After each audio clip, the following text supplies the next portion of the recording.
لا تلقوا بأيديكم إلى التهلكة وأحسنوا إن الله يحب المحسنين.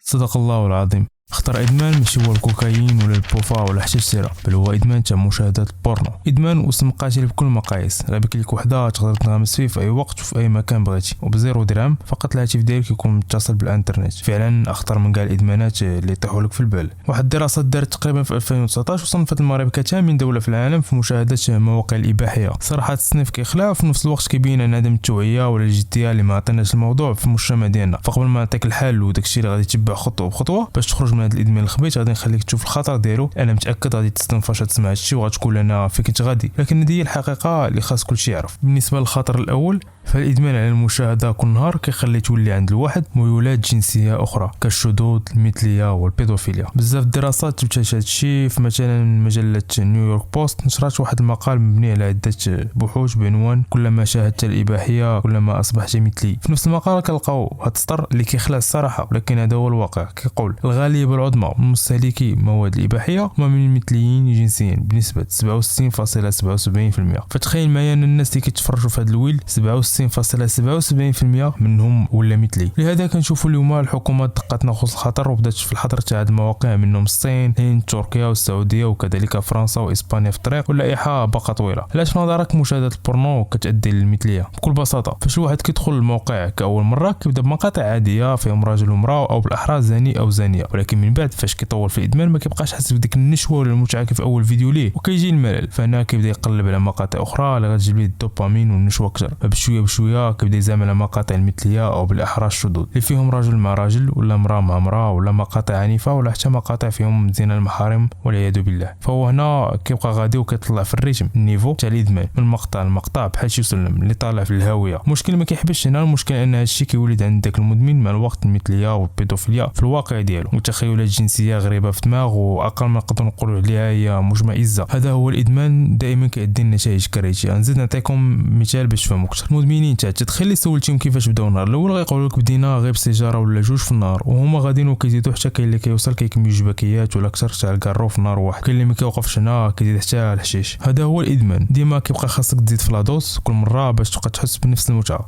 الخطر الثاني ديال البورنو هو كيقوم باتلاف خلايا الدماغ. اتلاف خلايا الدماغ عن طريق استنزاف ماده الدوبامين. الدوبامين عزيزي المشاهد هو واحد الماده في الدماغ اللي كتعطينا الشعور بالسعاده والطاقه، كتخلينا نوضوا ونتحركوا ونخدموا. فبلا بها كنتي في الصباح ما غتلقاش الناس غادي للخدمه ولا غادي يقراو، غتلقى كلشي زاد عليه في دارو ومكتئب. ولكن فضل هاد الماده حنا مستمرين في الحياه. باش نفهم اكثر، فاش كدير شي حوايج زوينين مثلا كتخرج دور ولا تمشي لاصال ولا تنجح في شي حاجه ولو كانت صغيره، فن الدماغ كيفرز هرمون الدوبامين واللي كيخليك تشعر بالسعاده والراحه والفخر كمكافاه ليك على المجهود اللي درتي، كيخلي تكون عندك الموتيفاسيون والحماس باش دير شي حوايج زوينين اخرين في حياتك. لكن فاش الواحد كينوض يتفرج في مقاطع اباحيه دماغه كيفرز بجد داك الدوبامين اللي مخزن عنده، شي اللي كيخليه يحس بديك المتعه اللحظيه، من بعد كيحس بالندم والتعب. فهاد المقاطع كتخليه يفرغ كاع داك الدوبامين اللي كان مخزن عنده، كاع ديك السعاده والراحه اللي كان يقدر يحس بها ديك النهار كامل وفرغها في ثواني معدوده. هادشي اللي كيخلي مدمنين الاباحيه دائما مكتئبين، ما عندهمش الطاقه باش يديروا اي حاجه، وكاين اللي كيؤدي بها الشيء حتى انه يفكر ينتحر.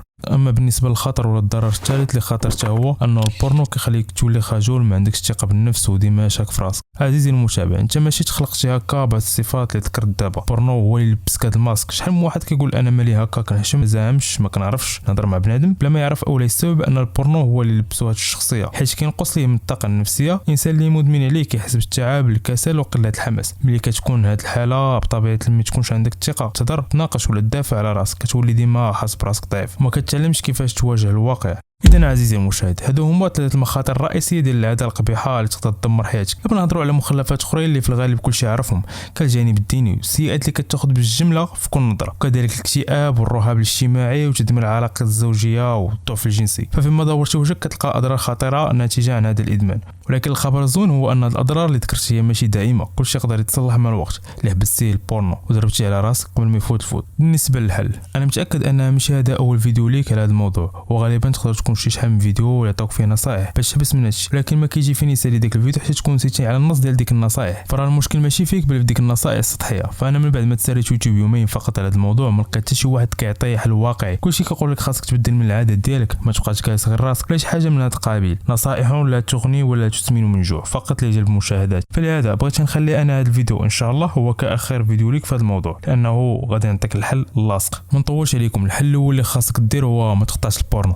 بلاتي كيفاش ما تقطعش البورنو؟ انا غادي نشرح لك. تخيل معايا البورن هوب ولا اي موقع اباحي اخر بحال واحد الطبق عزيز عليك واللي مولف ليه كل نهار، فبالليل ونهار وبلا سابق انذار قطعت عليك الطبق، فراه بطبيعه الحال عقلك غادي يرجع ليه طال الزمان والخسار لانه هو ولا مدمن عليه. ولكن اللي قلت لك انت فعاود تاخذ الطبق كل نهار تولي تاخذه غير 2 مرات في السيمانه فقط، فانا عقلك غادي يتقبلها. واش عاوتاني من بعد واحد المده وقلت لك شنو بان لك عاود تبقى تاخذ داك الطبق 2 مرات في السيمانه تولي تاخذه غير مره واحده في السيمانه مثلا كل سبت، صافي عقلك غادي يتقبلها لانه ديجا ولف على داك التباعد قبل. اذا غتجي ساهله حنا وغادي كنبعدو حتى ما تبقاش تاخذ. فراه هكا داير البورنو، ما يمكنش تقطع ما بين عشيه وضحاها. هادشي اللي كيخلي بزاف ينتكس، يبقى ديما يدور في واحد الدوامه اللي فارغه. اذا فعاود تحبس بمره، خدم طريقه الاقلاع بالتدريج. ثاني حاجه اللي مفروض عليك دير هي تمسح انستغرام وتيك توك، ومن بعد خدم في التليفون ولا بيسي ديالك تطبيق حظر المواقع الاباحيه. خوارزميات انستغرام اولا وتيك توك ثانيا نقدروا نقولوا انهم مصايبين بطريقه مختلفه على باقي مواقع التواصل الاجتماعي. انستغرام نص المحتوى اللي فيه كيدور فقط على التصاور ديال البنات كاسيات وعاريات ولي ريلز اللي كيحتوي على مقاطع اباحيه. المشكل كاين في انه يكفيه فقط يطلع لك مقطع واحد واخا ما دير جيم ولا تعليق، فراه التطبيق غيبقى يقترح عليك مقاطع من نفس الصنف، الشيء اللي يقدر يجيب لك الانتكاسه واخا تكون نيت نتايا باغي تحبس ولا حبستي كاع. يعني شي نهار تقدر تكون داخل مسركل بنيه حسنه حتى تصدق واقع في الخطيئه. بالاخص سياسه انستغرام ما كتحرفش بشكل جدي مقاطع ديالها. لهذا كنصيحه صديق حيد عليك جوج ديال لي زابليكاسيون، من بعد بلوكي مواقع الاباحيه في الاجهزه اللي عندك. كاين واحد الطريقه اللي بحال الكنز، الصراحه ما كراش تقرب جميع المدارس ويعرفوها جميع الاباء لانها كتبلوكي بخطره هاد المواقع. واخا تفورماط التليفون واخا تبدلو انت كاع ما غاديش تبقى تقدر تدخل ليهم، يعني واخا تبغي ما تقدرش. المهم نعطيك فكره بسيطه على كيفاش كتخدم واللي شفت التفاعل، فراه غنخصص فيديو نشرح فيه الطريقه بالخشيبات خطوه بخطوه. الطريقه جد بسيطه، كيخصك فقط تدخل اعدادات الويفي اللي انت مكونيكتا منه. فهاد الاعدادات كتكتب ديك المواقع الاباحيه اللي باغي تبلوكي، كتقول ليها انت كل مره شي واحد مكونيكتا من الشبكه ديالك وبغى يدخل لواحد من هاد المواقع بلوكيهم ليه وما تطلعهمش ليه. هذه هي الفكره بطريقه جد مختصره. كاين عده طرق اخرى واخا يكون عندك الويفي ولا لا. صراحه في الزمان ديالنا الحالي راه كاين عده طرق، خاصك غير تقلب وراه غادي تلقى لي زابليكاسيون كيمنعوا عليك انك ما تدخلش مره هاد المواقع واخا تبغي كيف ما قلتش. الحل الثالث والاخير هو شغل وعمر الوقت ديالك بشي حاجه اللي غتفيدك، واللي مدمن على الخدمه على النجاح على التفوق، او تبقى تستهلك البورنو صاد عليك البيت خايف لي يحصلك شي واحد بحال شي عبد بوضعيه مشمئزه. انت اكبر من هذا الشيء وتستاهل احسن من هذا الوضع. فشحال من واحد ما كيعرفش باللي كيف ما كاين ادمان على الحوايج الخايبين